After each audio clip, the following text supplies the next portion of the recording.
안녕하세요. 사연을 듣고 계신 청취자 여러분에게 인사드립니다. 저는 40대 중반에 접어든 여자로 나름 부유하다면 부유한 조물주 위에 건물주 집안에서 태어났습니다. 대대손손 물려받은 땅은 예전엔 별 쓸모없는 모래밭 땅이었다고 해요.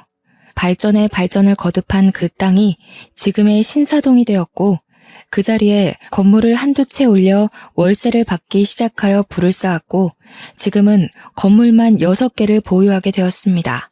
물론 제 명의의 건물이라기보단 저희 아버지께서 물려받으신 건물이고 아마 제가 외동딸이니 저한테 그 건물이 오지 않을까 예상만 하고 있네요. 죽기 진전에 처분하셔서 사회에 환원하셔도 아버지의 뜻이니까 그러려니 하고 따를 테지만요. 사설이 조금 길었죠. 제가 이렇게 썰튜브를 찾게 된 건 다름이 아니라 저에게 아주 기가 막힌 사기꾼이 접근했기 때문입니다. 물론 지금은 일이 다 처리되어서 홀가분하지만 당시에는 정말 죽고 싶을 만큼 힘들었어요. 시원하게 털어놓고 싶어서 이렇게 아름아름 찾아와서 사연을 올립니다. 저희 집이 건물을 여러 채 가지고 있다고 했잖아요. 강남 일대를 둘러싸고 여러 채가 있는데 그중 한 8층짜리 건물을 통째로 쓰고 있는 병원이 하나 있어요. 병원 원장님이 아버지와 막역한 사이고 어린 시절부터 꽤 오래 보고 지낸 사이였습니다. 그래서 노다지 건물을 임대를 해주신 거고요.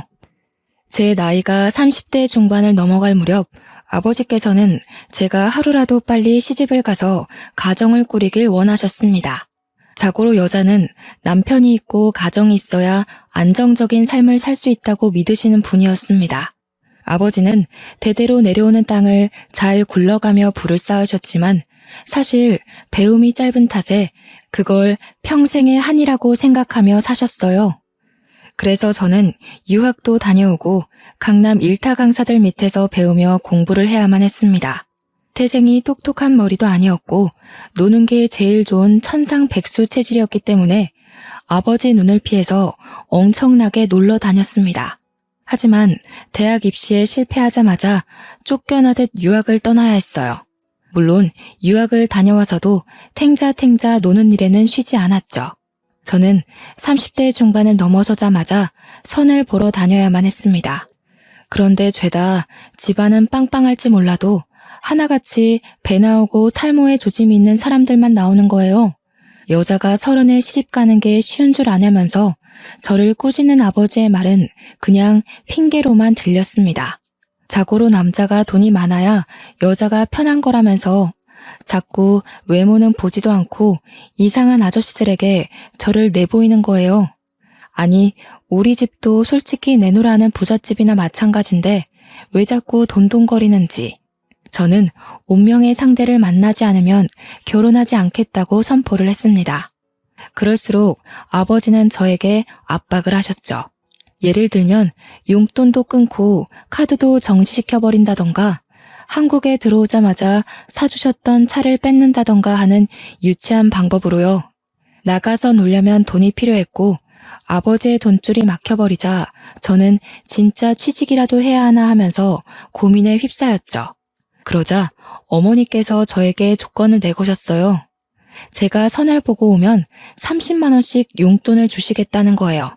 냉큼 하겠다고 했고 저는 매주 선을 보러 다녔습니다. 선자리에서 운명을 만날 확률이 얼마나 된다고 생각하세요? 저는 0.001%의 확률도 안 된다고 생각하거든요. 그날도 그냥 30만 원 벌자고 선자리에 나가서 시간을 때울 준비를 하고 있었습니다. 유학 생활을 같이 했던 친구들과 만나서 놀기로 했기 때문에 메이크업도 의상도 완벽하게 준비해서 나갔죠.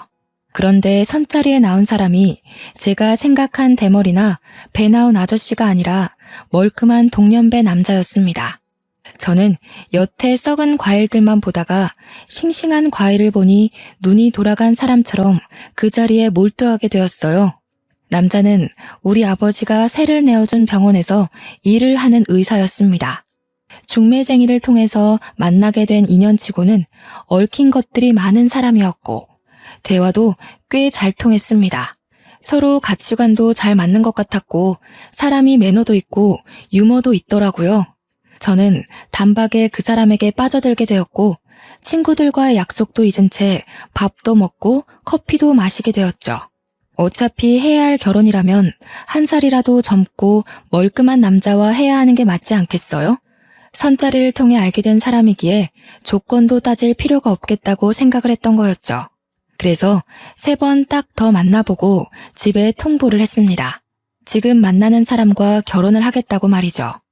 당연히 의사라는 직업이 우리 아버지를 사로잡았고 어머니께서도 쏙 마음에 들어 하셨습니다. 상견례를 하고 식장을 잡고 웨딩 촬영을 하는 데에도 아무런 문제가 없었습니다. 단지 결혼식장에서 일어난 작은 소란만 빼고요. 신부 대기실에서 잔뜩 긴장한 채 입장만 기다리고 있는데 친구들이 바깥에 작은 소란이 생겼다는 거예요.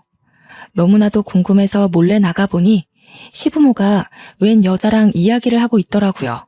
뭔가 복잡해 보이긴 했지만 큰 소란은 아니었던 터라 궁금하기만 했죠. 하지만 그 여자는 금방 돌아갔고 결혼식은 시작이 되었습니다. 저는 모든 일정이 끝난 뒤 시모에게 물어보았어요. 아까 결혼식장에 찾아왔던 그 여자는 누구냐고요. 시모가 흠칫하더니 봤냐고 속이 시끄러워서 비밀로 하려고 했는데 솔직하게 털어놓는다면서 먼 친척이라고 하더라고요. 친척이면 축하해주러 온 거 아니냐. 왜 금방 갔냐고 하니까 사실 시모가 그 집에 돈을 빌린 적이 있었대요. 5천만 원 정도를 빌렸었는데 남편 의대 보내느라 어쩔 수 없이 진 빚이었다고. 근데 아직 남편이 일을 시작한 지 얼마 안 되어서 못 갚았다고요. 그 사정을 듣고 났는데 제가 어떻게 모른 척을 할 수 있겠어요. 그래서 부모님께 바로 말씀을 드렸죠. 그러니 아버지께서도 경사가 있는 날 그림자가 지면 안 된다고 시모에게 바로 5천만 원을 갚아주시겠다고 했어요. 시모는 눈물을 글썽거리면서 이렇게 좋은 사돈이 있어서 행복하다고 앞으로 사위 많이 아껴달라면서 인사를 하더라고요. 아버지는 통 크게 예단비 추가로 드린 거라 생각하면 된다고 의사 사위 생겨서 좋다고 덕담을 아끼지 않았습니다. 그렇게 작게 일어난 소란은 소리 소문 없이 조용해졌습니다. 남편이 저보다 3살이 많았거든요. 저는 36살이고 남편은 39살이라 그런지 이상하게도 아이가 바로 찾아오질 않았어요. 피임을 따로 하지 않았음에도 불구하고 아이가 바로 생기지 않으니 저희 집에서 보약이며 병원이며 막 끌고 다니기 시작했어요. 저는 결혼한 지 이제 고작 3개월밖에 되지 않았는데 신혼을 좀 즐기면 안 되겠냐고 했지만 아버지께서는 더 늙어서 아이를 가지면 위험하다는 입장을 고수하셨습니다. 결국 병원에 가서 난임 검사를 받게 되었고 나이가 있기 때문에 시험관을 해보는 게 어떠냐는 권유를 받게 되었습니다. 정부에서 지원도 나오고 생각보다 시험관 시술을 하는 사람들이 많다고 하더라고요. 그래서 냉큼 알겠다 하고 시험관을 2번 정도 시도를 했는데 와, 저는 그게 그렇게 아픈 건지 몰랐어요. 때가 되면 주사를 맞고 난자도 채취하고 너무 배가 땡기고 아파서 겁부터 나더라고요.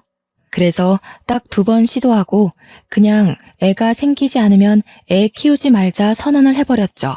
남편도 저의 계획에 당연히 동의를 해주었습니다. 그런데 시간이 흐를수록 시험관을 더 시도해서라도 아이를 가져야 하는 걸까 고민이 들기 시작했어요. 아버지께서 하루라도 빨리 결혼을 시켜서 애부터 보게 했어야 하는 건데 하시고 어머니는 계속 저한테 언제 병원 가냐고 물어보시고 시부모도 내색은 안 하지만 하루빨리 손주 키우는 재미를 보고 싶다고 하시고 은근히 남편도 아이를 보면 눈을 잘 못 떼더라고요. 그래서 시험관을 더 시도해보자고 하긴 했는데 그 아픔이 너무 싫은 거예요. 제가 계속 갈팡질팡하고 있으니 남편이 넌지시 저한테 묻더라고요. 아이를 입양해서 키우는 건 어떠냐고 물어보았어요. 처음에는 솔직히 말도 안 되는 소리라고 절대 싫다고 거절부터 했습니다.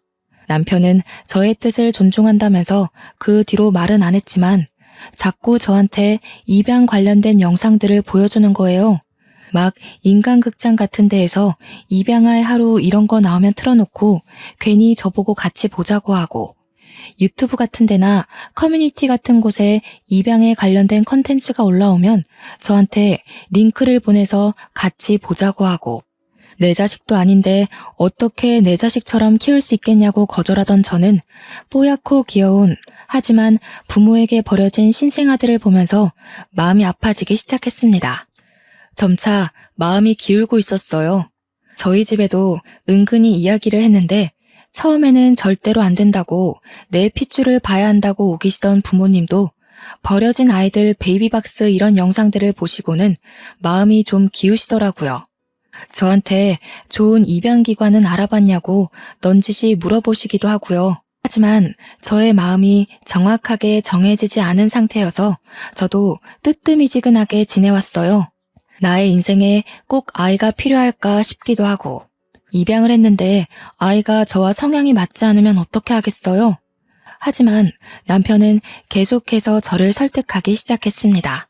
차라리 대놓고 설득을 하면 반발심이라도 생겨서 절대 싫다고 말이라도 하겠는데, 은근히 불쌍한 아이들을 돕는 거다 라는 식으로 말을 하니까 매몰차게 거절도 못하겠더라고요. 저는 점점 남편의 말에 설득되기 시작했고, 완전 신생아부터 입양해서 키우면 우리 자식처럼 키울 수 있을 것 같다는 말에 넘어가게 되었습니다. 마지막 선택은 제가 하는 거라면서 남편이 저에게 오롯이 모든 결정을 맡기겠다고 했어요.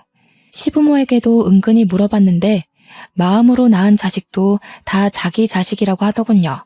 결국 저는 6개월 정도 고민을 하게 되었고, 고민 끝에 아이를 입양하기로 했습니다. 그때부터 부랴부랴 입양기관을 알아보기 시작했는데 도통 눈에 들어오는 곳이 없었습니다. 물론 아이를 골라서 입양하는 건 아니지만 그래도 평생을 함께하고 내 자식처럼 키울 아이인데 정확한 절차를 거쳐서 아이를 입양하고 싶었습니다. 그렇게 여러 기관을 둘러보는 도중 남편이 입양기관 하나를 추천받았다면서 이야기를 해주었어요. 시스템도 꽤 잘 돌아가고 있는 것 같고 추후에 친부모를 찾을 수 있게 추적이 가능하다고 하더군요. 아이가 원할 경우에는 친부모를 만나게 해주고 싶다는 생각도 했기 때문에 저는 남편이 추천해준 기관에서 입양을 하기로 마음을 먹었습니다. 남편은 저에게 마지막으로 한 번 더 고민을 해보라고 했고 결심이 선 저는 입양을 하겠다고 했어요. 더 이상은 물을 수 없다는 걸 저도 잘 알고 결정한 일이었습니다. 결혼한 지 1년이 채 안 돼서 저희 부부는 아이를 입양했습니다. 여러 신생아들이 누워있는 방 안에서 저희가 입양할 아이를 딱 마주하는 순간 이상하게도 눈물이 흐르더라고요. 저 아이가 이제 나의 아이구나 하는 마음이 들면서 가슴 한구석이 몽글몽글한 게 피어오르는데 정말 벅차오름이 느껴졌다고나 할까요? 제 호적에 올라갈 아이니까 정말 예쁘게 좋은 것만 보여주면서 한평생을 함께하겠다고 다짐을 했습니다. 남편도 저에게 이 아이를 만난 게 우리의 행운이길 바란다고 말해주었어요. 여자아이임에도 불구하고 짙은 눈썹에 한쪽만 살짝 지어진 쌍꺼풀이 저희 남편의 얼굴과 너무나도 닮았기에 더 정이 갔습니다. 처음에는 신생아가 아니라 3, 4살 정도 되는 아이를 입양할까 고민도 하긴 했어요. 아이들이 나이가 차도록 입양이 되지 않으면 평생 보육원 신세를 지게 되는 경우도 있다고 하더라고요. 그럴 경우 성인이 되어 보육시설을 떠날 때 자립금 조금 받아서 홀로 서기를 해야 한다고 들었어요. 저는 그런 아이들에게 든든한 울타리가 되어도 좋겠구나 싶어서 다 큰 아이를 입양할까도 고민했었거든요. 하지만 남편이 저에게 신중하게 이야기를 하더라고요. 이미 자란 아이들은 사고방식이 자리를 잡았을지도 모르니 살면서 부딪힐 일이 많을지도 모른다고요. 저는 아이 키우는 일에 면역이 전혀 없는 사람이니까 남편 말을 신뢰하게 되었어요. 아무래도 의사니까 어린 아이들도 많이 보고 가족 단위의 환자들을 많이 보니까요. 게다가 저보다 훨씬 똑똑한 사람이니 어련히 알아서 잘할까 싶기도 했습니다. 저는 남편의 말을 듣고 신생아를 입양했고 정말 말 그대로 육아지옥에 빠지게 되었어요. 탯줄이 떨어진 지 얼마 안 된 아기는 울다가 태열이 오르기도 하고 엉덩이에 기저귀 발진이 나기도 했어요. 울다가 분수처럼 분유를 토해냈을 때는 정말 119라도 불러야 하나 싶었는데 다행히 남편이 의사라 괜찮다고 저를 안심시켜 주었습니다.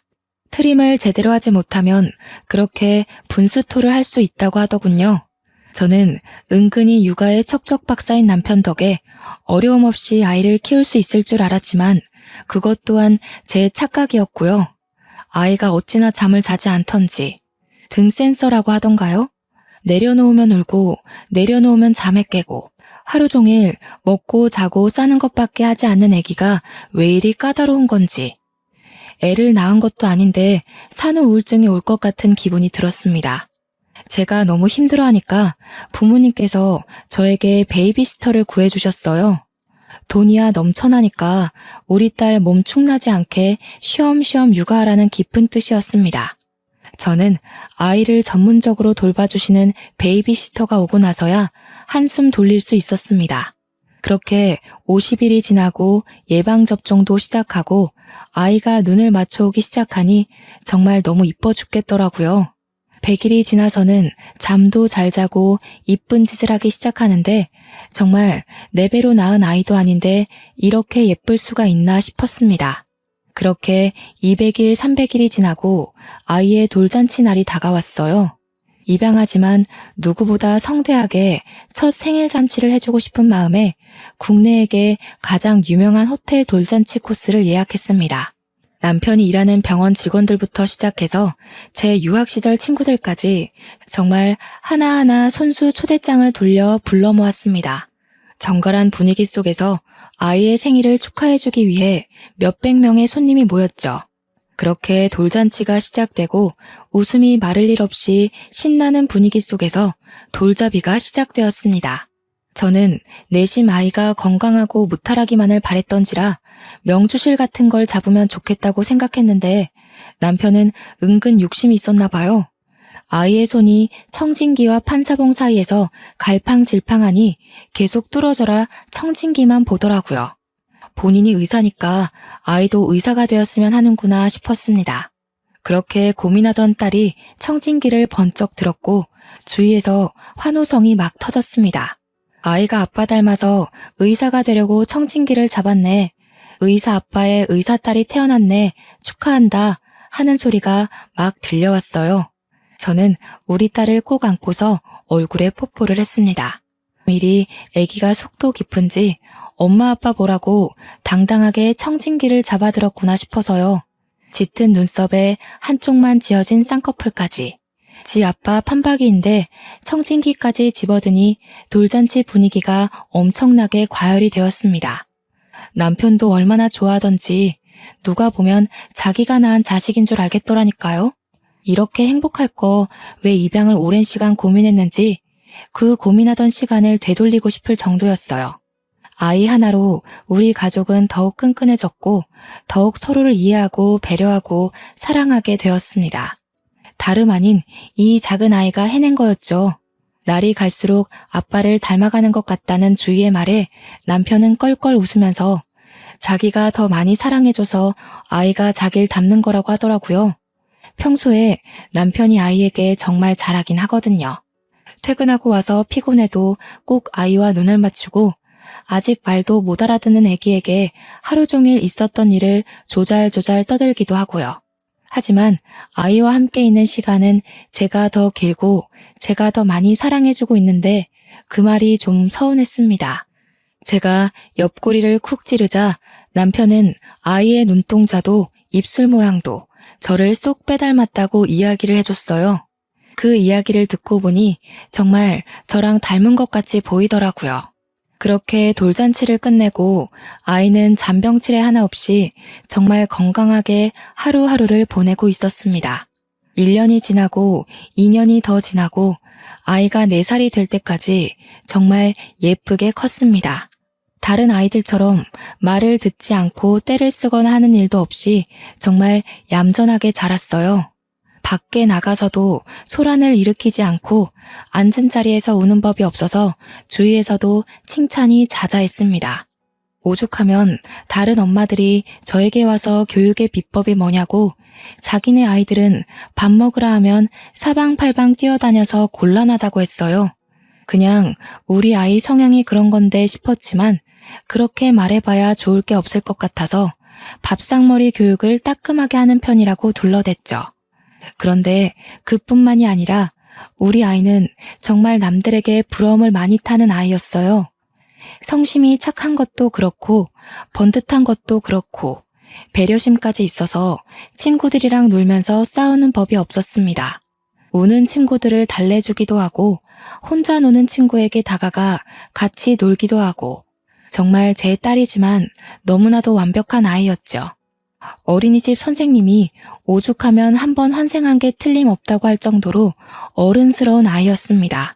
5살이 되었을 땐 한글까지 완벽하게 다 떼버려서 저와 남편이 얼마나 놀랐는지 몰라요. 가르쳐 준 적도 없고 학습지도 따로 시킨 적이 없는데 완벽하게 책을 읽더라니까요. 오죽하면 아버지께서 저에게 쏟아부었던 교육비를 손녀에게 쏟아부었어야 했다며 껄껄 웃으셨습니다. 집안에 천재가 나왔다고 시부모도 아이의 진로를 벌써부터 의사로 점찍어 두셨고요. 하지만 저는 우리 아이가 너무 빨리 성숙해지지 않기를 바랐어요. 저한테 어리광도 부리고 저 쇼핑하는 재미도 들었으면 했고요. 공부만이 인생의 전부가 아니라는 걸 알리고 싶었죠. 하지만 고작 5살짜리 아이에게 열심히 설명해봐야 뭘 알겠나 싶어서 좀 더 크기만 기다리고 있었습니다. 남편은 똑똑한 것까지 자기를 닮았다면서 무척이나 좋아했어요.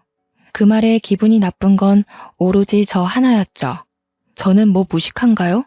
남편에게 빈정상했다고 이야기하니까 또 웃으면서 달래주더라고요. 그런 뜻 아닌 거 알잖아 하는데 요즘 들어 딸만 챙기는 남편에게 심통이 나 있었거든요. 저한테 요즘 어린이집에서 별일 없지? 하길래 아무 일도 없다고 여전히 친구들이랑 잘 지내고 있다고 이야기를 해주었습니다. 남편도 요즘 유괴며 납치며 볼성사나운 일들이 많으니까 아이를 잘 지켜보자고 했어요. 안 그래도 유명한 성범죄자가 출소했다는 이야기를 뉴스에서 본 터라 걱정이 되긴 했었거든요.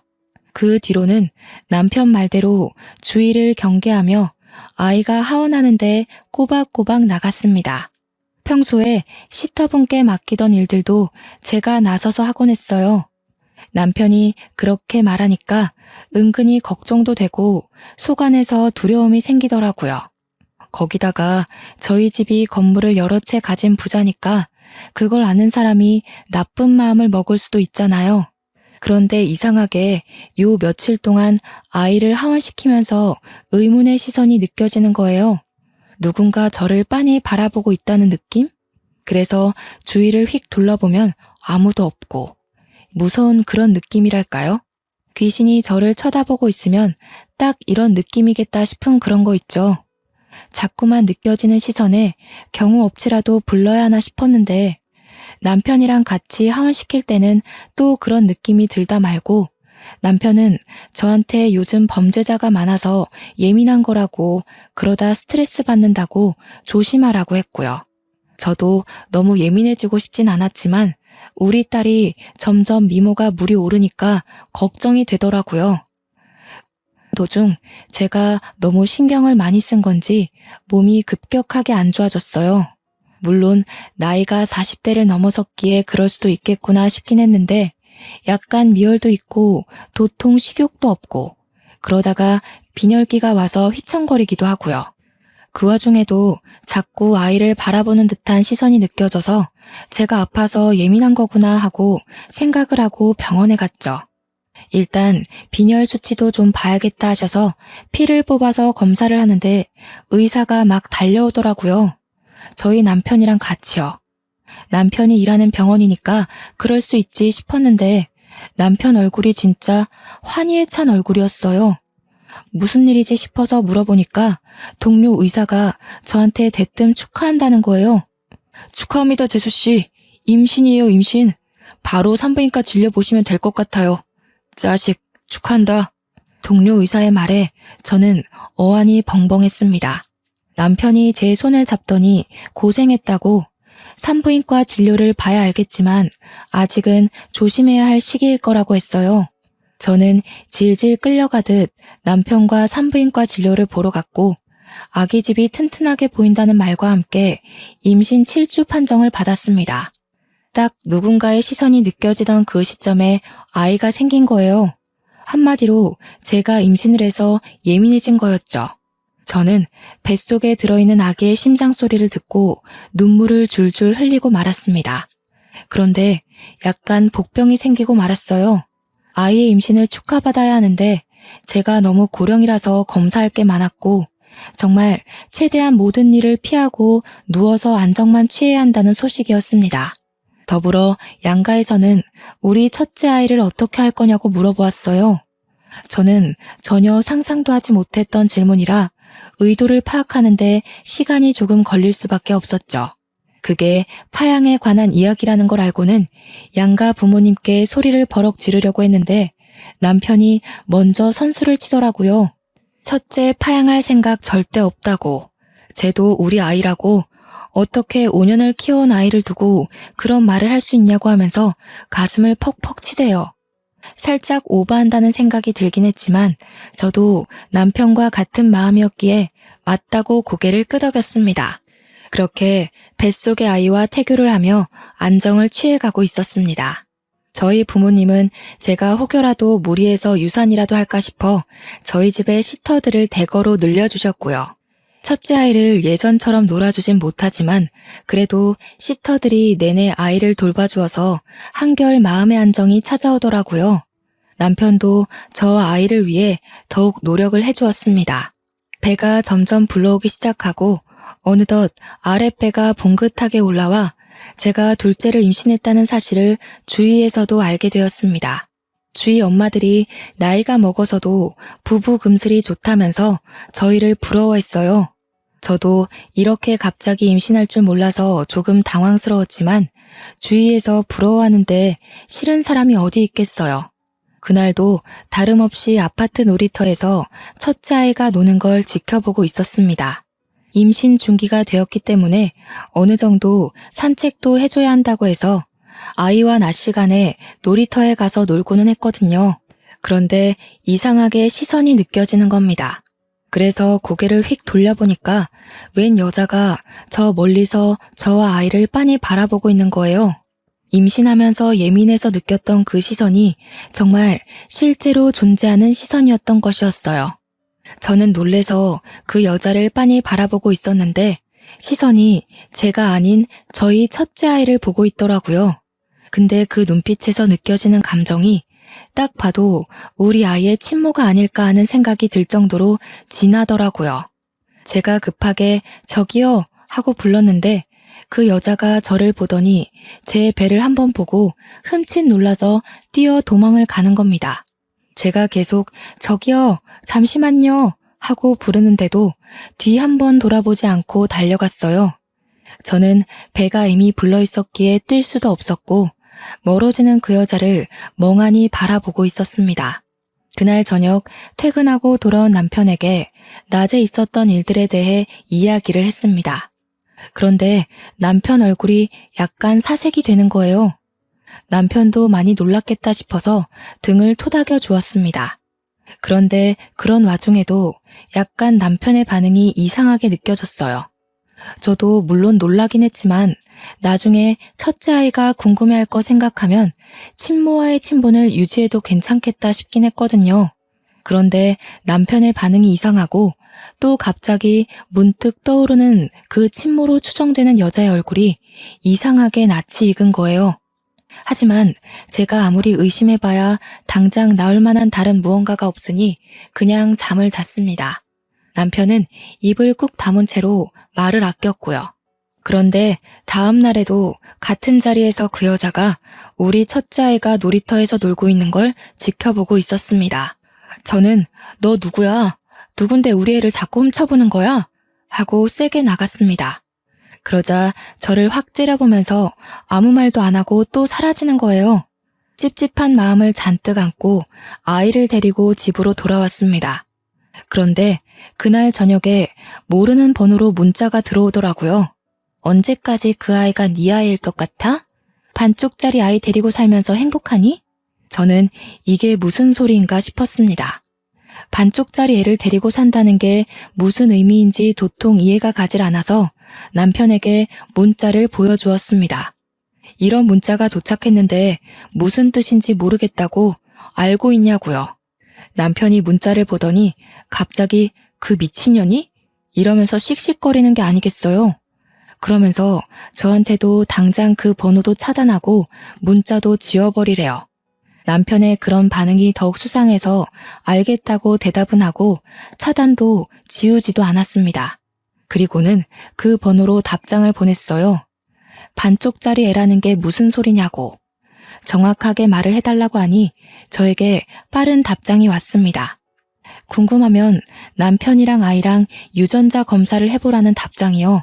저는 밤새 한숨도 잠을 잘 수가 없었습니다. 반쪽짜리 애라는 게 제 피는 섞이지 않았지만 남편의 피는 섞였다는 이야기인가 싶어 잠이 도통 오질 않더라고요. 저는 밤을 꼴딱 새우고 아침에 출근하는 남편을 배웅하고 남편의 칫솔과 아이의 머리카락, 침을 면봉에 묻혀서 그대로 유전자 검사를 맡겼습니다.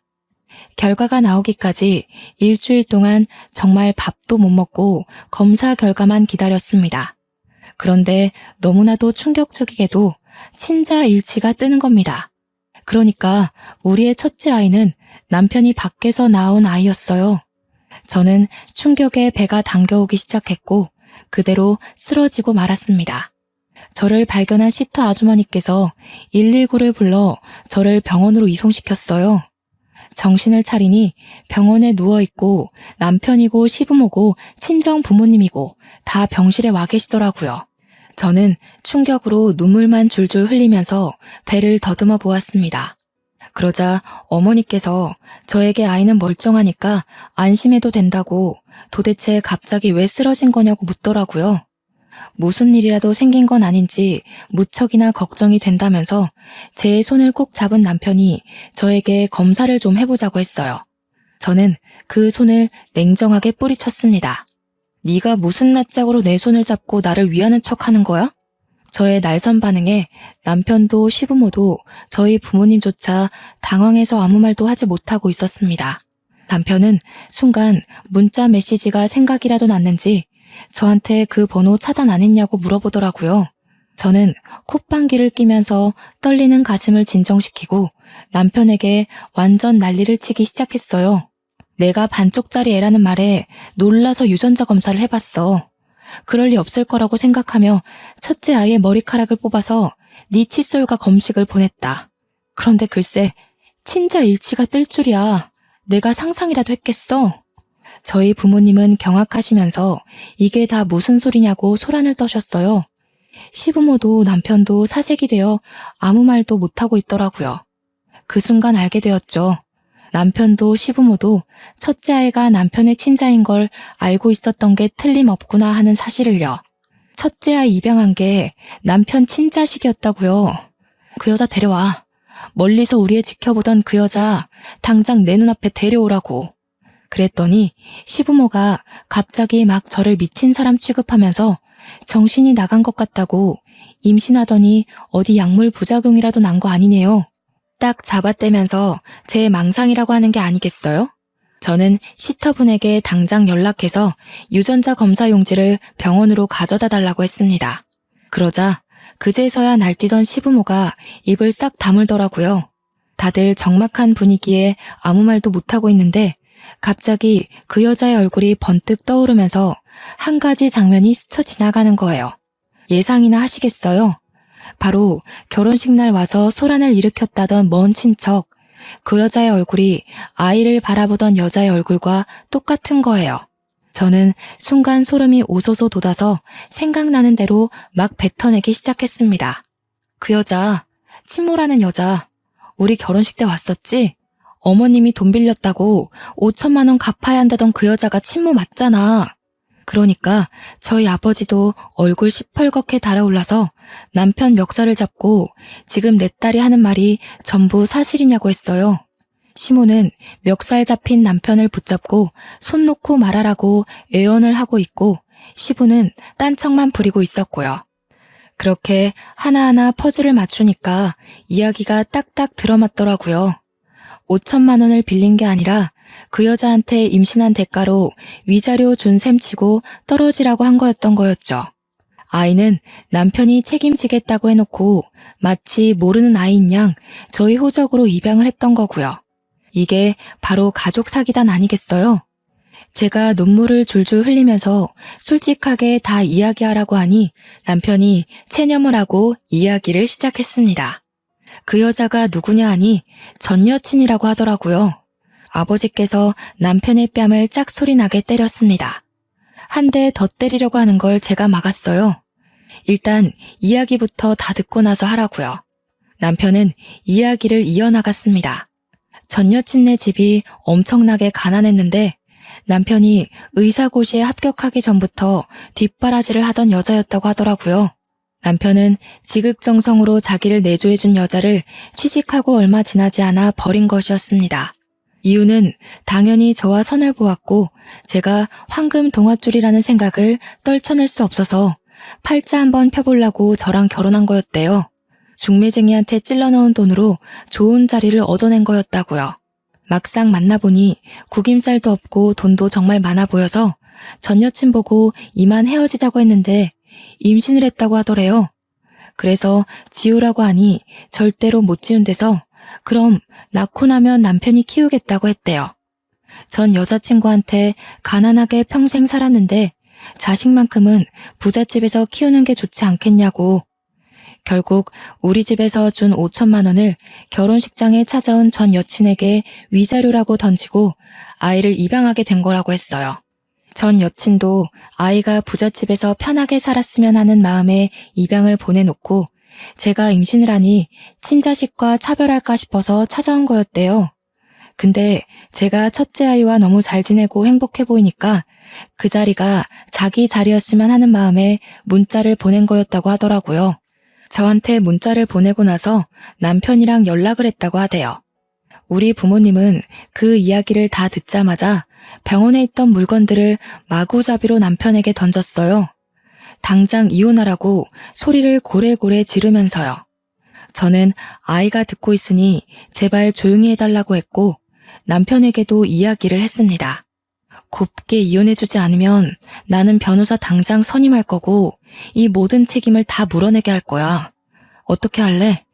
더럽게 소송전 가서 빈털털이 될래? 아니면 곱게 이혼해줄래? 그랬더니 남편이 곱게 이혼을 해주겠다고 하더군요.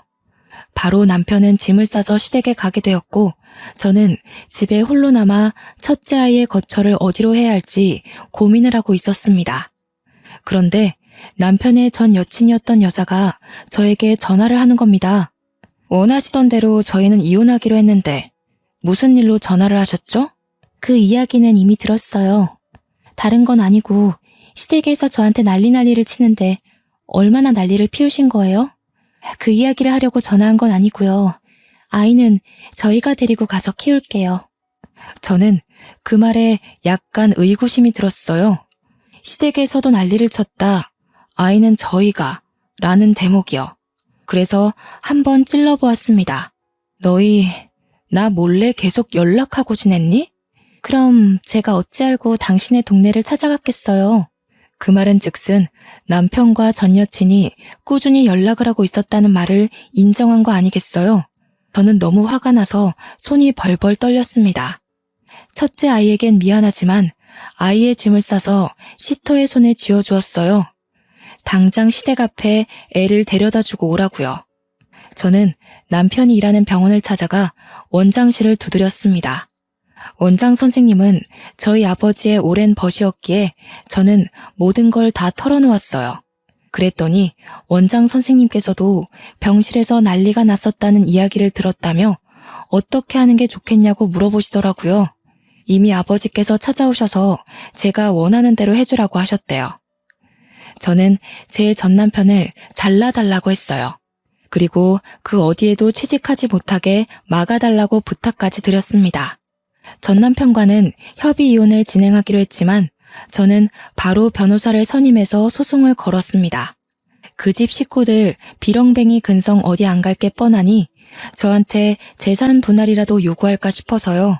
당연히 제가 소송 건 걸 알자마자 재산 분할해달라고 난리를 치는 걸 저희 변호사님께서 다 처리를 해주셨습니다. 땡전 한 푼 못 받고 병원에서도 쫓겨나게 되었고요. 의료계 아름아름 원장님께서 소문까지 내주셨고 큰 병원에서는 남편을 취직시키지 않겠다고 했습니다. 저는 거기서 멈추지 않고 전국의 의료진들이 상주한다는 커뮤니티에서 글을 올려 남편의 파렴치한 행동을 알렸습니다. 결국 전 남편과 전 여친이 저를 찾아와 싹싹 빌었지만 저는 용서해주지 않았습니다. 나중에 그 여자가 저한테 너도 임신했으니 자기 마음 잘 알 거 아니냐고 하는데 화가 나서 뺨을 짝소리나게 쳐버렸어요. 그래도 키운 정이 있어서 첫째 아이한테 모든 걸 털어놓지 않았다는 걸 감사하게 여기고 살아. 너네 평생 죗값 치르며 살고 뱃속에 있는 내 아이 양육비나 잘 준비해둬. 저는 전 남편에게 양육비 청구 소송을 걸었고 이혼 당시에 책정된 양육비 150만 원을 매달 달라고 내용 증명을 보냈습니다. 그 둘은 지금 수도권은커녕 지방에 있는 대형 병원에서도 불러주지 않아 일을 할 수 없는 상태라 양육비가 과하다며 우는 소리를 했지만 저는 받아주지 않았고요. 매달 내용 증명을 보내고 있는 중입니다. 저는 무사히 출산을 했고 홀로 애를 키우고 있지만 시터 이모님이 정말 성심성의껏 잘 돌봐주셔서 아이는 구김살 없이 잘 크고 있습니다. 아직 아버지께서는 저의 가정에 미련을 버리지 못하시고 선자리를 들이밀며 집착 중이긴 하십니다. 만약 제 처지를 다 이해해주는 번듯한 남자가 나타난다면 재혼을 해서 아이에게 든든한 아빠라는 울타리를 만들어주고 싶은 생각이 있습니다. 그 두 연놈들은 어떻게 지내는지, 우리 첫째는 잘 크고 있는지 문득 궁금하면서도 좋은 꼴로 살고 있지 않기를 바라고 있습니다. 첫째 아이가 얼마나 컸는지 궁금하면서도 미운 마음이 아직 있는 걸 보면 제 아이나 잘 키우면서 살아야겠죠. 여러분, 세상에 풍파가 얼마나 많습니까? 사기꾼들도 참 많고요. 사기를 당하는 건 잘못된 게 아닙니다. 친 사람이 잘못인 거지. 하지만 결론적으로 인과응보, 돌려받게 되어 있다는 걸 다시 한번 깨닫게 되었습니다. 평안한 하루 보내시고 항상 힘을 내며 살아가도록 해요, 우리. 제 이야기를 들어주셔서 복 받으실 거예요. 감사합니다.